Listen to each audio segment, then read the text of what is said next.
Meus amigos, muito bom dia a todos. Bom dia.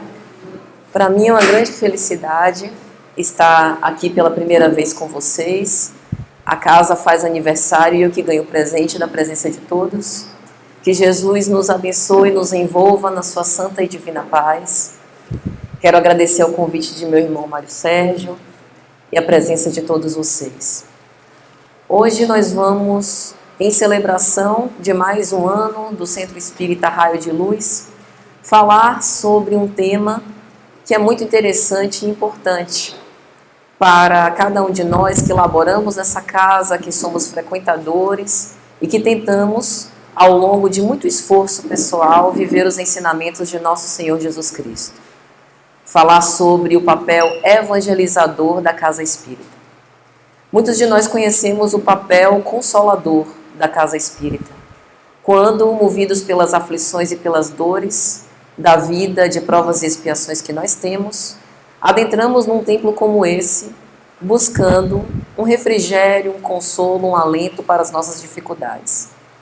Conhecemos também o papel fenomênico da Casa Espírita, quando, através das comunicações mediúnicas, também nos colocamos como intermediários do alto para com aqueles espíritos sofredores que muitas vezes precisam desses momentos para reflexionar sobre o seu atual estágio. Conhecemos o papel esclarecedor da Casa Espírita quando nos reunimos para estudar o Evangelho, refletir sobre os ensinamentos de Jesus à luz da codificação kardeciana. Mas o papel evangelizador, ele é mais do que uma mera instrução. Ele é mais do que uma transferência de conhecimentos e do que reflexão de raciocínios lógicos. O papel evangelizador é uma vivência, é uma educação dos nossos sentimentos.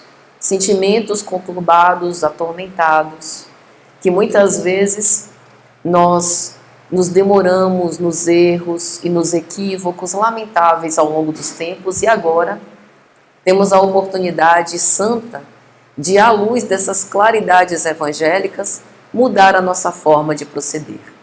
E é por isso que a Casa Espírita é um grande lar fraternal, onde os irmãos em Cristo, onde os amigos se encontram e têm a oportunidade de ter essas vivências, como Jesus ensaiou com os seus apóstolos. E por isso, quando eu cheguei nessa casa, eu fiquei tão feliz, por ser uma casa simples, por ser uma casa adornada de amor, de ternura, por ter uma característica de acolhimento fraternal, repetindo aquilo que Simão Pedro, à frente da Casa do Caminho, fez depois da paixão e ressurreição de nosso Senhor Jesus Cristo. Esse acolhimento fraternal de levar alento àqueles que mais precisam, de levar uma luz onde só havia sombras, é tão importante. Principalmente nesses dias tumultuados que nós vivemos. Quando nós olhamos para fora da Casa Espírita, nós vemos a violência, a agressividade, a ignorância ainda agraçando na nossa sociedade. E é por isso que a Casa Espírita é esse archote luminoso, para que aqui a gente comece a ensaiar essa nova postura perante a vida que vai nos conferir verdadeira felicidade. E para refletir sobre esse papel evangelizador, eu me lembrei de algo que o apóstolo Paulo disse quando visitou a comunidade de Efésios. Os então habitantes tinham acabado de receber as claridades evangélicas através de Apolo, que foi um homem que levou esses ensinamentos do Evangelho de Jesus para aquela comunidade. E após eles terem sido batizados, Paulo pergunta, e isso está anotado por Lucas em Atos dos Apóstolos: recebeste o Espírito Santo quando crestes? E aí, quando nós vamos voltar na história e vamos compulsar os primeiros capítulos do Evangelho de Mateus, nós vemos a figura de João Batista, aquele que foi o precursor do próprio Cristo. João Batista, que tinha instituído o batismo não como um formalismo, mas como um ato simbólico de renovação interior dos indivíduos. Então, o próprio João Batista dizia: eu batizo pela água do arrependimento, mas aquele que virá após mim é muito maior de quem eu sou. Jesus Cristo batizará pelo Espírito Santo e pelo fogo purificador. E aí nós conseguimos entender o que Paulo estava querendo dizer sobre recebeste o Espírito Santo quando crestes? Será que nós já temos comprometimento e envolvimento afetivo com essa proposta de viver o Evangelho e de sermos espíritas? Nós que somos cristãos redivivos, agora, através dessa doutrina consoladora dos Espíritos, será que nós estamos engajados no trabalho, mas sabendo qual a proposta transformadora que esse trabalho tem no nosso próprio interior? E qual o impacto que esse trabalho vai gerar nas vidas das pessoas que chegam até a nossa casa espírita? Observe que Jesus escolhe entre os homens simples e ignorantes, os homens pescadores, comerciantes, cobradores de impostos, aqueles que serão os responsáveis pelo apostolado após ele deixar o planeta. Então, ele escolhe, dentre os recursos existentes, aqueles que tinham o coração aberto, o coração purificado e bem disposto para o seu próprio melhoramento e para que pudessem trabalhar por essa propagação evangélica. E isso é importante para que a gente não fique aguardando recursos que podem não chegar. Que a gente não fique esperando oportunidades especiais, oportunidades que nós julgamos como as perfeitas. Porque os recursos que nos chegam, os recursos que estão nas nossas mãos, que estão à nossa disposição, já são os necessários para que nós possamos fazer essa transformação interior. Então, é por isso que nós somos convidados ao trabalho. Fazendo o trabalho fora, através da assistência fraternal, da distribuição de cestas básicas, do atendimento fraterno, da evangelização infantil e juvenil, todas essas atividades dentro da casa espírita, nós na verdade estamos utilizando esse trabalho para um aprimoramento e um trabalho íntimo, para um aperfeiçoamento interior. Lembremos que o próprio Jesus foi quem disse: a messe é grande, mas os trabalhadores são poucos.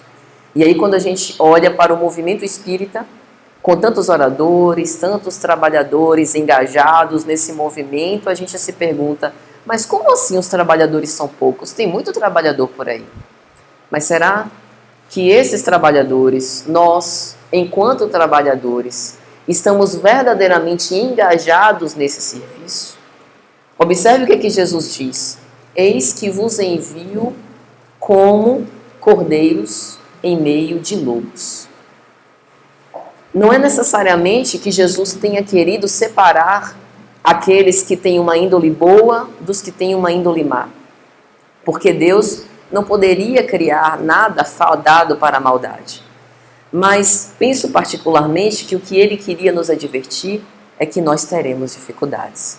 E por isso, hoje, nós celebramos com tanta felicidade mais um aniversário dessa casa. Porque nós não desconhecemos as dificuldades que temos de manter há 14 anos um centro espírita com as portas abertas. São as dificuldades de toda sorte. Carência de recursos, incompreensões, discussões, diferenças, divergências de consciência, de interpretação. Isso é natural. É natural da convivência humana, porque mesmo dentro da família, nós padecemos dessas incompreensões. Nascidos sob o mesmo teto, às vezes vindo da mesma mãe, tendo tido a mesma educação, nós sentimos a diferença no pensar, no agir, na conduta, no comportamento. Por quê? Porque nós somos seres imortais. Porque as nossas experiências que nós colecionamos ao longo das reencarnações partem de diferentes conjunturas familiares, de diferentes contextos culturais. Nós temos as nossas inclinações, temos as nossas tendências, que se perdem ao longo dos tempos. E é por isso que a doutrina espírita é tão evangelizadora, no sentido de educar os nossos sentimentos. Porque através do autoconhecimento e da reflexão de quem eu sou na realidade, de quem eu sou intimamente, eu consigo, no trato com o outro, me reconhecer. Porque se eu vivo sozinha, Eu não posso me reconhecer egoísta, orgulhosa, antipática. Apenas pela lei de sociedade, convivendo uns com os outros, é que eu posso defrontar-me perante mim mesmo. E por isso que Jesus sempre exortou tanto essa cooperação, essa vivência fraternal. Porque em contato uns com os outros, a gente vai se revelando, a gente vai se conhecendo. A gente vai vendo no outro as conquistas e as virtudes que o outro tem. Aprende com elas. Veja que nesse papel evangelizador da Casa Espírita, nós não somos o tempo inteiro professores. Nós somos, sobretudo, alunos. Às vezes temos a oportunidade de passar a nossa experiência ao outro, porque vivemos mais, porque já passamos por aquela situação, sabemos no que deu, e podemos, sobretudo aos mais jovens, dizer o que nos sucede, para que eles não repitam os mesmos erros que nós repetimos. Mas nós também aprendemos. Aprendemos a ouvir, a respeitar, a tolerar, porque a obra divina não é uma obra de violência. Deus, que é todo poder e toda bondade, poderia fazer com que reinasse a paz e a felicidade sobre a terra. Mas onde é o nosso mérito? Como que nós aprenderíamos, através do nosso livre-arbítrio, a bem escolher, se ele sempre utilizasse da divina misericórdia para corrigir os nossos equívocos? Assim como nós também, como pais e mães, ao educar os nossos filhos, damos uma relativa liberdade para que ele faça suas escolhas e em seguida aplicamos as correções, dizemos não é bem por aí, é por aqui, aplicamos alguns castigos para que ele reflita, para que ele não cometa aqueles equívocos. Deus também faz isso conosco. E é por isso que, sobretudo, deve viger essa tolerância, porque nós somos diferentes. E assim como o outro apresenta conquistas, apresenta também as suas imperfeições. E como é fácil, como nós somos hábeis em identificar as imperfeições do outro e as nossas. Nós reclamamos tanto desse exercício difícil da tolerância para com as imperfeições alheias. Achamos tão complicado, tão laboriosa essa indulgência. E a indulgência que os outros têm em relação às nossas próprias imperfeições. Porque nós não somos ainda anjos encarnados. Ainda estamos num processo evolutivo. E Deus, que reconhece as nossas imperfeições, nos ama exatamente do modo como a gente é. Nos ama pela eternidade. Se assim Ele o faz, por que nós não podemos nos esforçar para sermos também benevolentes uns para com os outros, caridosos, respeitando a cada um a liberdade que eles têm de serem quem eles podem? Porque isso é interessante. Nós somos aquilo que nós podemos naquele exato momento. E é importante a gente refletir sobre isso para ter um olhar mais caridoso, uma caridade moral para com o outro. Então, nesse exercício fraternal, nós seremos defrontados com essas dificuldades. Mas o que eu posso resgatar do outro, aquilo que ele tem de melhor, e deixar com o outro também aquilo que eu tenho de melhor? Porque a vivência em fraternidade, às vezes, eu acho que a gente pensa que nós estamos fazendo um favor a Deus. Às vezes a gente preserva tanta acrimônia, tanto azedume nas tarefas que nós fazemos, que não nos parece que é Deus quem nos faz o favor. Pela sua divina misericórdia, dá-nos mais uma oportunidade de servir um serviço que não é nosso, um serviço que é divino, dos quais nós somos instrumentos ainda muito imperfeitos, mas é como se Deus, qual músico exímio, utilizasse de instrumentos ainda imperfeitos e desafinados para produzir uma música que vai se aprimorando e vai se afinando ao longo da própria sinfonia. Somos nós esses instrumentos.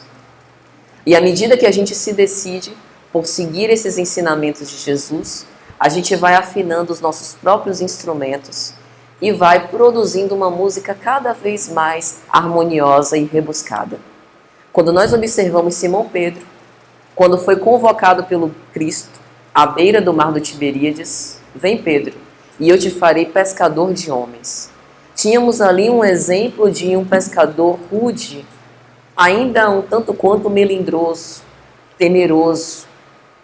E quando nós vemos o Simão Pedro à frente da casa do caminho, que resolve abrir as portas da casa do caminho para Saulo de Tarso, recém-convertido, à beira da estrada de Damasco, nós vimos a transformação desse homem, que soube adornar o seu coração generoso da indulgência e da fraternidade, da caridade elevada à sua mais elevada instância. Então é assim que nós vamos nos transformando ao longo do tempo. E foi o próprio apóstolo Paulo, na sua segunda epístola aos Coríntios, que disse o seguinte: vós sois a carta do Cristo, mas não uma carta escrita com tinta, mas sim uma carta pelo Espírito de Deus vivo. E eu acredito que é isso que ele quis dizer com recebestes o Espírito Santo quando crestes? O próprio Espírito Emmanuel vai definir o que é Espírito Santo na obra Paulo e Estevão. Espírito Santo designa a legião dos espíritos santificados na luz e no amor que cooperam com Cristo desde o início da humanidade.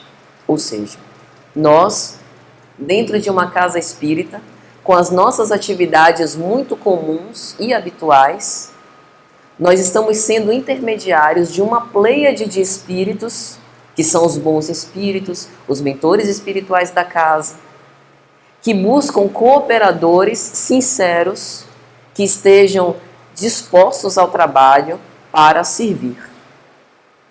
Mas nós somos essas cartas vivas do Cristo. Não uma carta falada, não uma carta escrita. Ou seja, antes das nossas palavras, vêm as nossas ações.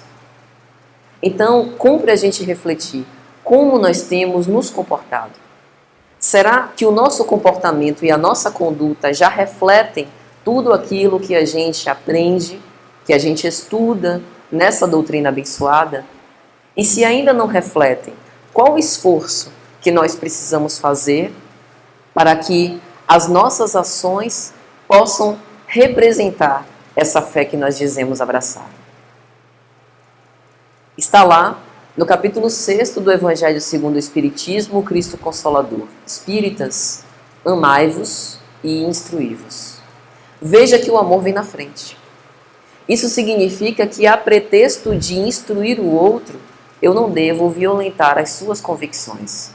Se o outro ainda não acredita na crença que eu adoto para a minha vida, porque a crença é para mim, a religião é para mim, é uma forma que eu escolhi de me religar com Deus, a imagem que eu tenho de Deus. Há muitas. Para algumas pessoas, Deus é um homem ancião de barbas longas. Para outras, Deus é amor. Para uma terceira, Deus pode ser a natureza, as forças naturais, a lei divina. Para outro, Deus é um juiz inclemente. Cada um de nós tem uma visão de Deus, mas isso não é o mais importante. O mais importante é o que eu faço das minhas relações a partir da visão que eu tenho de Deus. Porque desde a lei de Moisés, nós já tínhamos. Qual o maior mandamento? Amar a Deus acima de todas as coisas e ao próximo como a mim mesmo. Então aqui nós temos uma tríade: Deus, eu e o próximo. Estamos todos correlacionados. Significa que eu não posso amar a Deus se eu desprezo o outro.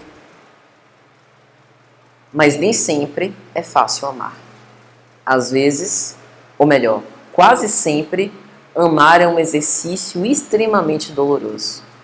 Mas o que o apóstolo Paulo está querendo dizer com vós sois a carta do Cristo? Amar é doloroso, mas vale a pena. Porque essa foi a mensagem do Cristo. Crucificado, permaneceu de braços abertos. Para todos. Para aqueles que o colocaram naquela posição ultrajante.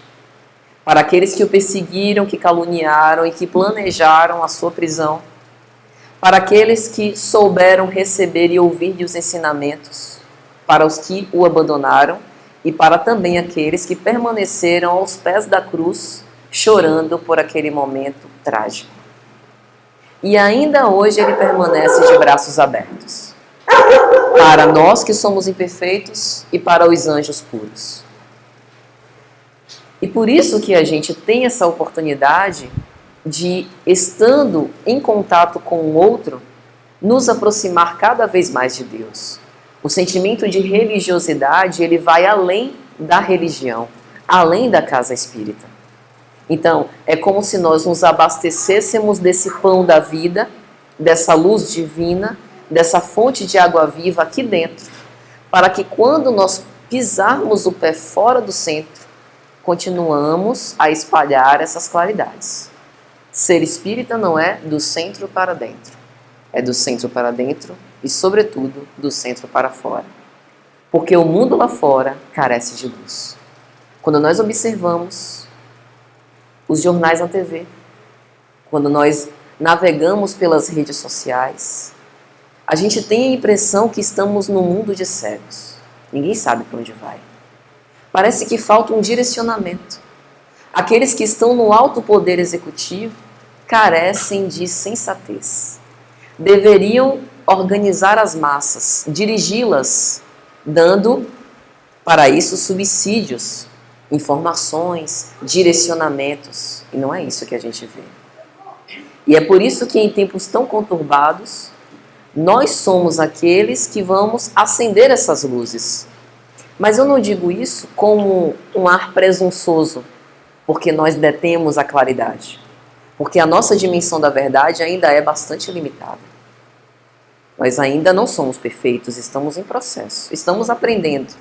Mas o pouco que nós aprendemos já podemos repartir com os outros. Então não somos nós a alimentar as discussões, não somos nós a alimentar a violência, a agressividade.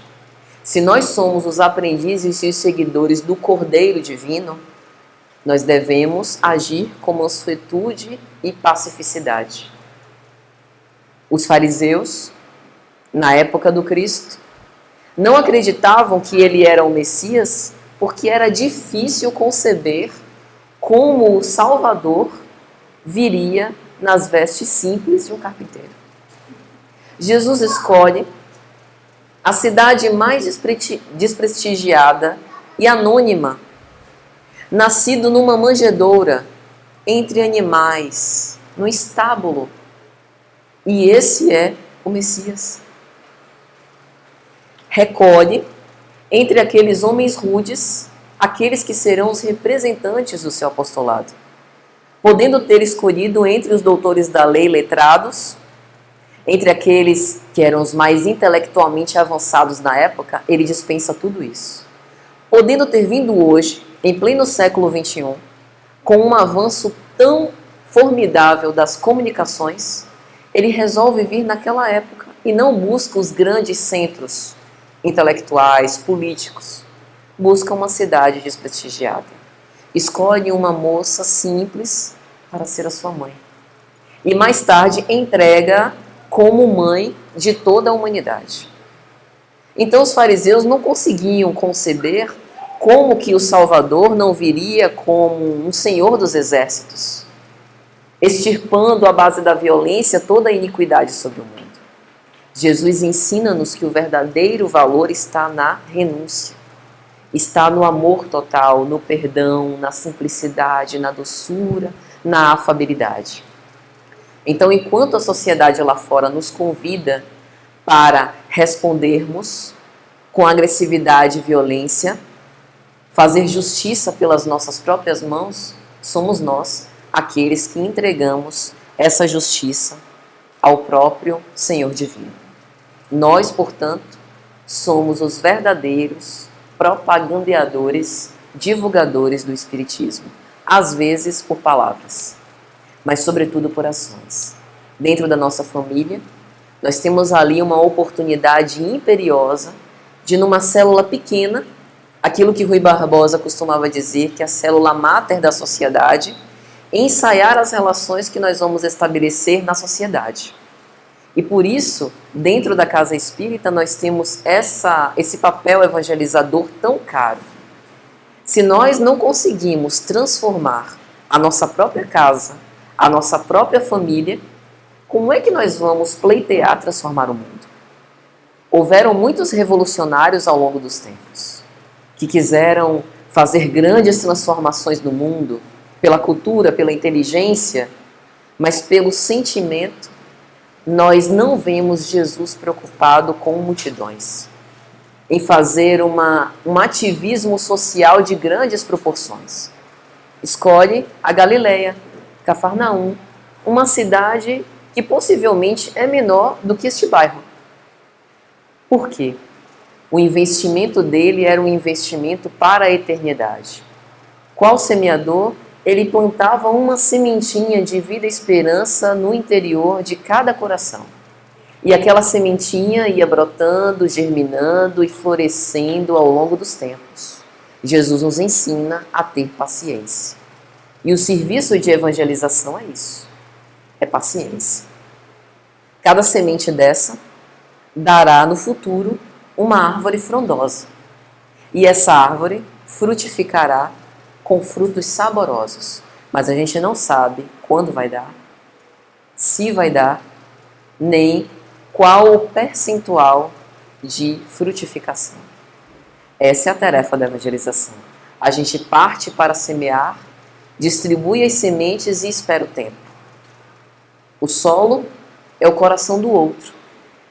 E cada um de nós é responsável por arar o nosso solo, colocar adubo, retirar as ervas daninhas. Embora eu ame demais o meu filho ou algum outro afeto, eu não sou responsável pela felicidade e pela evolução do outro. E isso às vezes é difícil da gente interiorizar. Intelectualmente a gente entende, mas sentir e viver isso é difícil. Porque a nossa vontade é de tomar para nós aquela vida e fazer a transformação que nós achamos que é justa, que nós achamos que o outro merece. Mas às vezes o outro ainda não está no tempo. Por isso que a paciência e a resignação, como vai dizer Kardec em O Evangelho segundo o Espiritismo, é o consentimento do coração. Intelectualmente a gente entende, mas saber esperar, só Jesus tendo misericórdia. E aí, o solo sendo o coração do outro, o tempo, as estações, a chuva, o sol, isso é de Deus. Veja que Deus, através da alternância das intempéries e das estações do ano, vai Ele mesmo dando as condições para que aquela semente germine e frutifique e, com o tempo, dê frutos. Por isso que nós dizemos que a messe é do Cristo e não nós. Então, especialmente nas atividades na casa espírita, cabe a gente acabar com o personalismo. Esquecer o eu e colocar o nós em primeiro lugar. Porque às vezes aquilo que eu acho não é o melhor. Quantas vezes na nossa própria vida nós traçamos e planejamos um futuro que nós achamos que é o melhor para nós. Aí vem Deus e bagunça tudo. Coloca-nos em outras trilhas para traçar novos rumos e no final a gente vê que aquela mudança realmente foi melhor para o nosso aprendizado. Nem sempre foi o caminho mais feliz. Às vezes foram caminhos dolorosos, cheios de espinhos, que a gente até se feriu um pouco no meio do caminho. Mas é engraçado que mais uma vez o apóstolo Paulo tem razão. A tribulação confere fortaleza. Nem sempre os nossos dias serão radiosos, ensolarados. Às vezes nós precisaremos enfrentar chuvas torrenciais. Mas é aí que nós criamos resistência para poder perseverar com mais esperança e caridade. E é esse o nosso desafio. Nós estamos aqui para nos abastecer e nos fortalecer para dias de luta, mas também dias de glória.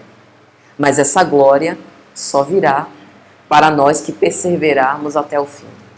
O próprio Cristo, no capítulo 24 de Mateus, quando fala do sermão escatológico, vai dizer: e porque abundará a iniquidade, a caridade de muitos se esfriará. É isso que a gente está vendo na sociedade.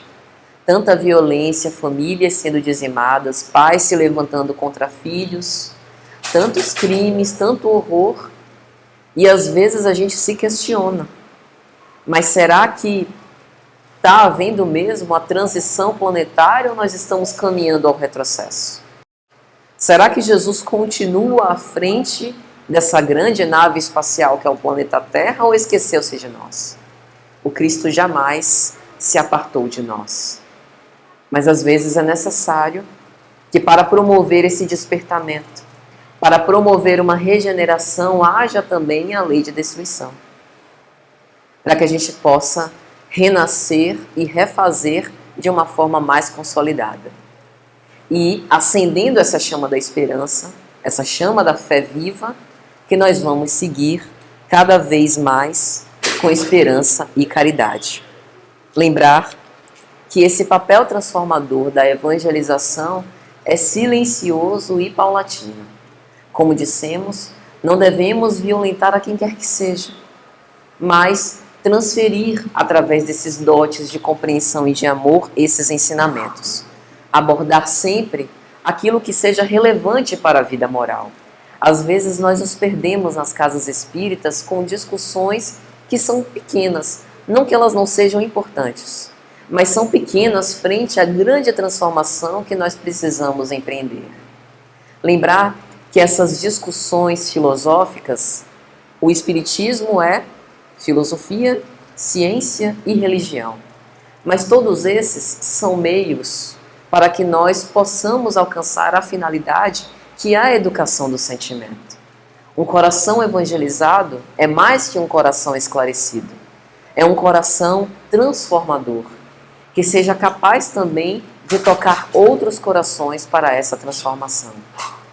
Os grandes imperadores que já povoaram o mundo, que já dirigiram as massas, muitos deles profundamente intelectualmente avançados, mas que promoveram holocaustos, guerras, grandes destruições. E aí Jesus vem nos ensinando que a maior transformação que nós podemos operar é a do nosso próprio coração. É vivenciando esses ensinamentos de amor. E é por isso que a gente começa a aprender isso dentro de casa. Se nós queremos transformar o mundo, nós precisamos começar não negligenciando a nossa tarefa como pais e mães, educando os nossos filhos. A instrução formal, que fica a cargo da escola, é apenas uma parte de toda a educação que os nossos filhos precisam. Muitos deles nos surpreendem, nascem tão espertos, já tão hábeis com a tecnologia, muitos até nos ensinam. Mas nós não podemos esquecer que são os nossos filhos que carecem do exemplo.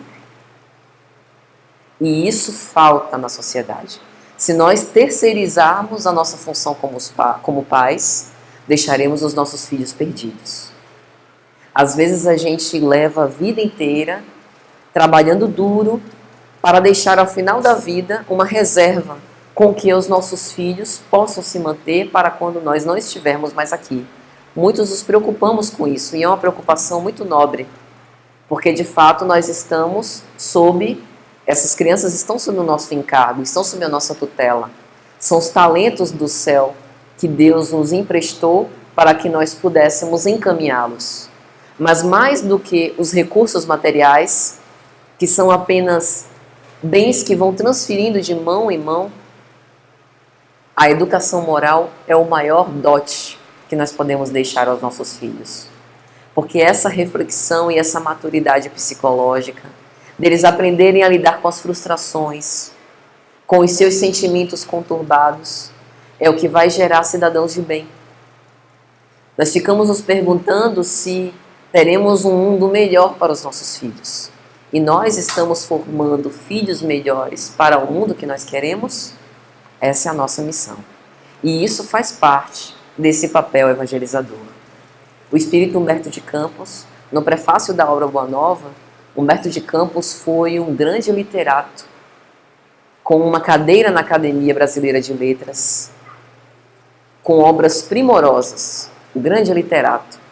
E aí ele escreve no prefácio da obra: aqui, nessa obra que escrevo além túmulo, eu não cito os grandes literatos da terra, cito os evangelistas, João, Marcos, Lucas, Mateus, porque eu aprendi que há uma grande diferença entre espíritos esclarecidos e espíritos evangelizados. E eu agora rogo a Deus que faça parte desses últimos. A evangelização é isso. É nós nos alimentarmos não apenas do pão que sacia o estômago, mas sobretudo do pão da vida. Como Cristo disse, eu sou o pão da vida. E esse pão que alimenta as nossas almas são os ensinamentos evangélicos que nós extraímos do texto sagrado e colocamos em prática na nossa própria vida. Mas o quanto do evangelho nós já colocamos em prática? Será que a grande proposta de, por exemplo, amar os nossos inimigos, para nós já é possível de ser realizada? Se não for, a gente pode começar com as pequenas renúncias e com as pequenas doses do amor. Porque o amor sendo, sobretudo, prático, a gente pode ir ensaiando muito aos poucos. Se eu ainda não sou capaz de me defrontar com aquele irmão que me gera repugnância e até um sentimento de infelicidade e de ódio, que pelo menos a gente comece a orar por ele. A oração chega onde as palavras não conseguem ir. Chega nos sentimentos mais recônditos do nosso coração. E aí a gente vai, através da prece, amainando esse ódio, esse ressentimento, essa mágoa, como se ela fosse se dissolvendo. E a gente vai se tornando cada vez mais maleável a esses sentimentos de amor. As grandes renúncias dos mártires começaram com essas pequenas renúncias. Às vezes, numa discussão, a gente não quer nem dar o braço a torcer. A gente não quer nem renunciar à nossa opinião para dar ao outro a liberdade dele acreditar no que ele quer. Imagine essas grandes renúncias, como, por exemplo, a renúncia do amor total ensaiada pelo Cristo. Então, é assim que nós vemos que o Evangelho nos faculta aos poucos essa oportunidade. Olhar para os nossos jovens e pensar que estão ali os investimentos de um futuro melhor. Os jovens bem orientados serão, no futuro, os orientadores de outros jovens. É importante dar abertura a eles para que eles possam, hoje, educados e evangelizados, amanhã também serem os novos educadores. Pensar que o outro tem o seu autêntico lugar. E às vezes nós ficamos tão preocupados com a opinião do outro. O outro, ele tem uma opinião que deve ser levada em conta, que deve ser ouvida, mas o valor que o outro me atribui não me transforma. Embora eu possa ser aclamada, elogiada, isso não faz de mim uma pessoa melhor. Só as minhas ações o fazem. Mesmo que o outro me deteste e seja até o meu inimigo, cumpre a nós a reflexão se nós somos o inimigo do outro, porque isso é o mais grave. Dar ao outro o seu lugar é deixar também que ele tenha essa oportunidade de também ser esse coração evangelizado. Às vezes nós somos bastante hábeis por fazer a caridade. Ajudar o outro, dar algum consolo, um alimento para aquele que está passando fome. Mas será que nós já temos a humildade de permitir que o outro nos faça caridade? Quando nós estamos passando pelas privações, aí é que nós nos damos conta da importância da misericórdia alheia. E aí eu me lembro da parábola do bom samaritano. Um homem descia de Jerusalém para Jericó, quando de repente foi espoliado por ladrões e largado à beira do caminho semi-morto. Passa o sacerdote, a largo, dá de ombros, nem percebe aquele homem caído no chão, não se importa. Pouco depois passa um levita, que repete o posicionamento e a postura do sacerdote. Até que passa um bom samaritano, que se apieda, tomado de compaixão pelo homem caído e o auxilia. Coloca unguento e vinho para as suas feridas, ata as suas feridas e o cuida durante o tempo que ele pode se demorar naquele lugar. Em seguida, leva-o para um estalajadeiro e pede que o dono da hospedagem utilize o recurso que ele lhe dá, alguns denários, para que cuide dele até que no seu retorno ele o restitua. E é interessante pensar sobre em que condições Jesus narra essa parábola. Um doutor da lei se acerca dele e lhe pergunta o que é necessário fazer para herdar a vida eterna. Jesus então pede que o doutor da lei reflita qual o maior mandamento. E ele, se referindo à lei de Moisés, fala do amar a Deus acima de todas as coisas e ao próximo como a mim mesmo. E Jesus, muito bem, você já sabe como herdar a vida eterna. Como se em outras palavras dissesse, e por que me pergunta? E então o doutor da lei, para não sair por baixo, pergunta quem é o meu próximo. Jesus, cortando essa parábola, é como se ele nos convidasse a nos colocar no lugar do outro. Eu vou contar uma história para você e por alguns instantes se coloque no lugar naquele que está caído no chão.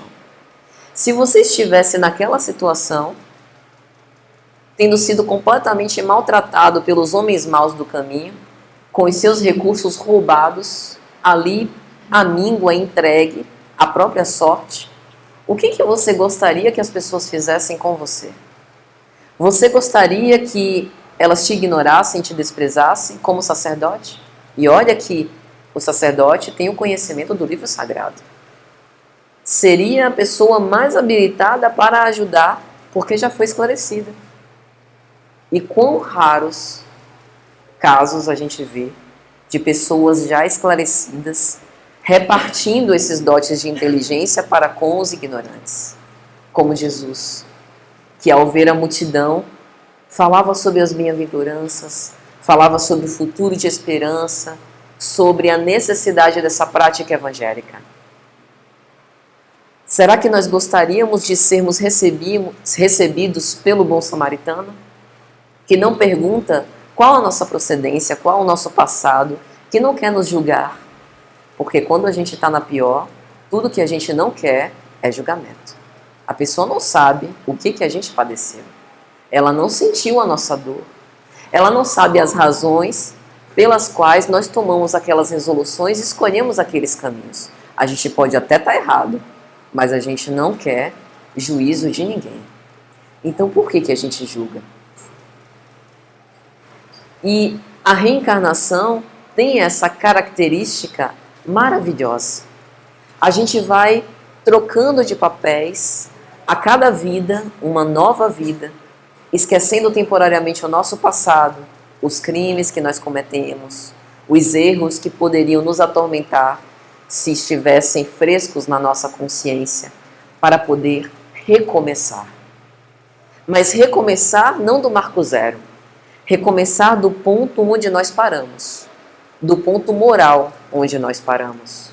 E o Evangelho é esse leme, porque a gente poderia se questionar, mas se nós temos o esquecimento do passado, como é que nós vamos seguir?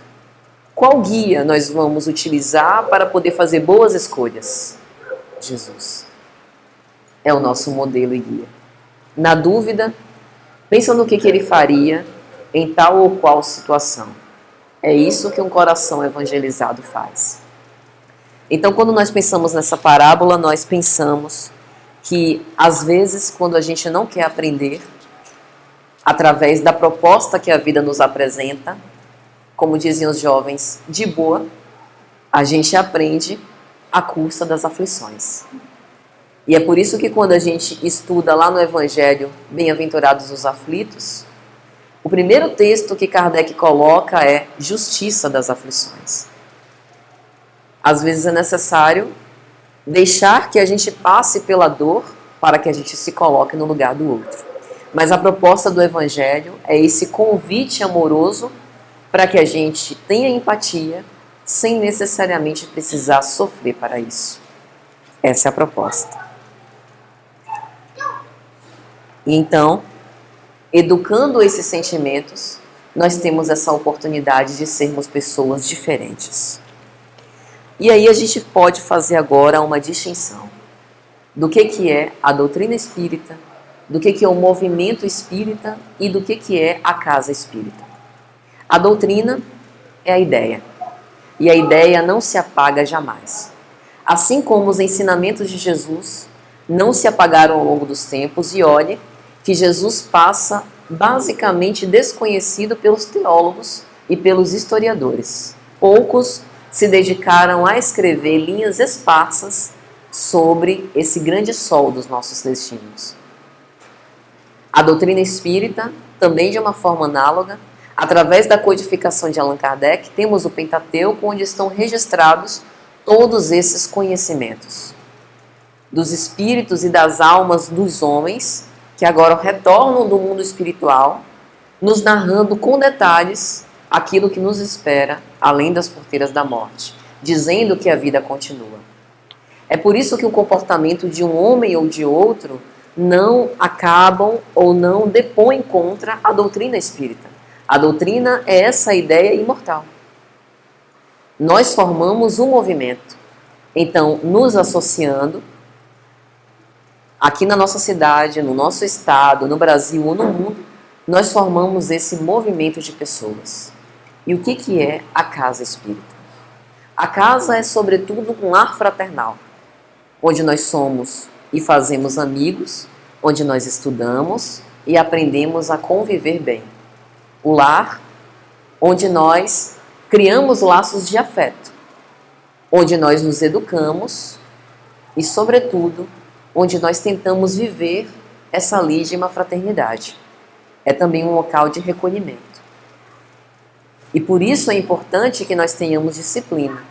É por isso que na casa espírita a gente tem hora para tudo. Tem hora para estudar, tem hora para fazer as orações, tem hora para poder ter as preleções doutrinárias, tem hora para passe, atendimento fraterno, todas as atividades. É necessário ter uma disciplina, porque como nós somos instrumentos do alto, existe uma programação por parte dos nossos mentores e uma casa no mundo espiritual que utiliza os nossos recursos aqui para assistência aos encarnados. Mas isso não significa que a gente precise colocar extremo rigor nas atividades.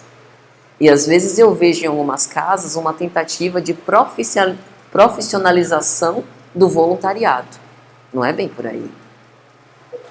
Lógico que a gente precisa de comprometimento e disciplina, de responsabilidade nas nossas tarefas. São tarefas voluntárias. Mas nem por isso não tem o seu valor, muito pelo contrário. Tem um valor, às vezes, muito maior do que as atividades laborativas que nós temos fora daqui. E é justamente dentro da casa que a gente vai reflexionando sobre essa importância do trabalho. O trabalho que Kardec coloca em O Livro dos Espíritos como qualquer ocupação útil. E como é útil essa transformação e educação dos sentimentos. Então nós vemos dentro da casa essa oficina de trabalho, esse hospital escola de almas. E se nós vemos na nossa sociedade tanto desregramento, nós ficamos imaginando como não deve estar dentro do seio familiar. E é por isso que a casa espírita visa reavivar esses laços de fraternidade, de cooperação mútua, para despertar em nós esse sentimento, para quando a gente levar para fora. A casa deve ser um local de ação social, mas, sobretudo, uma ação que começa no indivíduo, uma transformação no nosso interior. Um momento da gente se dedicar para as nossas reflexões, para o nosso aprimoramento, para se sentir bem. Divaldo Franco conta um caso de uma senhora que, a pretexto de fazer a caridade, estava vivendo dias terríveis, mal-humorada, distribuindo as cestas básicas com mau humor, como se o outro estivesse ali para que ela fizesse ao outro um favor. E isso é interessante, porque a atividade dentro da casa espírita nos faz refletir que somos nós, na verdade, que estamos sendo abençoados, que é o trabalho que nos faz um grande favor. Há uma casa que eu conheço que, em dezembro, no final do ano, faz um almoço aos estrupiados, como eles mesmos gostam de chamar. Eles reúnem voluntários, fazem um grande almoço e chamam os moradores de rua para poder se alimentarem naqueles dias. E eu acho tão interessante a experiência, porque às vezes a gente pensa que pelo fato do morador de rua não ter um teto, ele deixou de ser uma pessoa. Nenhum de nós perde a nossa individualidade, os nossos gostos, o respeito por sermos seres humanos. Dentro de casa, a gente tem a comida que a gente mais gosta, o jeito de preparar, um tempero em relação ao qual a gente tem maior apetite, e o morador de rua também. Às vezes, quando a gente acorda cedo para distribuir mingau nas ruas, é importante a gente se cobrir de dedicação, de amparo, estar disposto ao serviço, mas, sobretudo, respeitar o espaço do outro. Não é porque o espaço do outro é público que nós não devemos respeitá-lo. E é interessante porque, nessas ocasiões, a gente reflete. Mais uma vez, repetindo a parábola do bom samaritano, se tivéssemos nós na situação daquele irmão, como nós gostaríamos de ser tratados? E é por isso que cada ação dessa é uma oportunidade de nós revertirmos ternura nesse gesto. Amor, compreensão e acolhimento. Porque antes do prato de comida, aquele irmão será saciado pela forma amorosa como ele será recebido. E foi isso que nosso Senhor Jesus Cristo nos ensinou. E aí, meus amigos, já caminhando para o final, eu gostaria de me lembrar de uma frase de André Luiz, que está na obra Instruções Psicofônicas. E eu trouxe esse pensamento porque eu acho muito precioso para as nossas reflexões hoje. Para cooperar com Cristo, é imprescindível sintonizar com o seu Evangelho Redentor. A língua fala com os homens, mas o coração fala com Deus. Nessas atividades de cooperação fraternal, nós precisamos, sobretudo, domar as nossas más inclinações e doutrinar o nosso coração primeiro. Todas essas preleções, essas reflexões intelectuais que nós fazemos, é para um motivo apenas: tocar os corações. O Cristo dizia isso sem precisar proferir palavras, através do seu exemplo. Então, que nós possamos utilizar essas oportunidades preciosas do trabalho e da assistência para sensibilizarmos uns com os outros e nos permitir também ser tocados. Nosso Senhor Jesus Cristo, pensemos sempre nele, abandonou temporariamente os cimos celestes, o contato e o convívio com os anjos, para se internar-se num planeta de provas e expiações e nos deixar esses ensinamentos morais. Possamos aproveitar, portanto. Muita paz a todos. Muito obrigada.